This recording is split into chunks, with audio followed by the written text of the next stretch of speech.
Hey everyone, my name is Maggie and I'm here to show you a short video about the different point of views, or POVs, and psychic distances you can use when telling a story. Think of the camera lens as the point of view and the closeness or location of the camera as an example of psychic distance.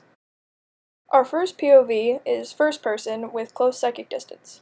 First person uses I, me, and my because the main character is telling the story. The reader won't know anything about other characters or events that the main character hasn't experienced yet in the story. Due to the close psychic distance, the reader gets to know the protagonist on a deep, intimate level because you can see the story from their eyes and often hear that character's thoughts. In this example, I walk up out of the stairwell, open the door, and walk into my floor lounge, where I see my residents watching Bob's Burgers. I open the other door of the lounge, walk past the men's restroom, and head down my hallway.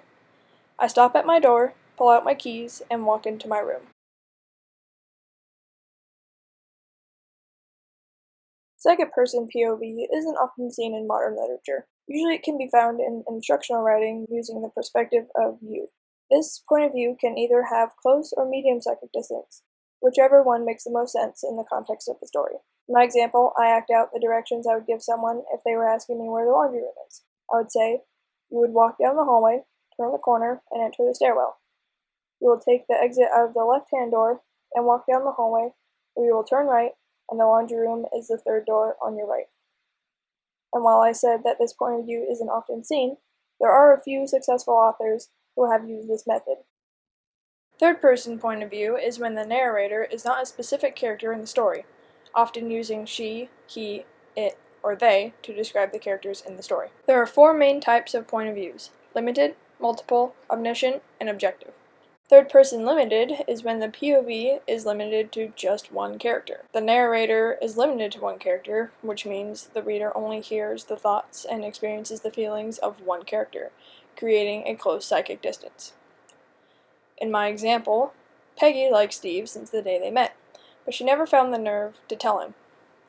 Until one day, Peggy came up to Steve and said, "So, want to go to the stork club with me?" Steve smiled and said, "Okay, you just gotta teach me how to dance first." Third-person multiple is similar to limited, but the camera can follow multiple people. The challenges here are your limitations with medium or far psychic distance, and making it clear to the reader that you are switching from one character to another. Third-person omniscient is when the narrator is essentially God. The narrator will know things other characters don't, make comments, and see into the minds of all characters. The challenge with this method is keeping track of your characters and, again, the amount of psychic distance you have. Having close psychic distance with a few characters makes this POV flow more, which is why some people consider omniscient and multiple very similar POVs. Third-person objective is when the narrator does not reveal any character's thoughts or feelings, just dialogue and action. Think of it like a documentary film, or a TV show, where the audience sees everything happening, but never gets a glimpse inside anyone's mind. The reader will only get information from what the camera captures as it follows the main character. This is the POV with the furthest psychic distance, but it can still captivate readers.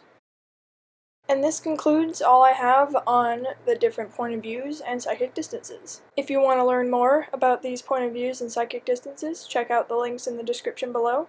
Thank you for watching.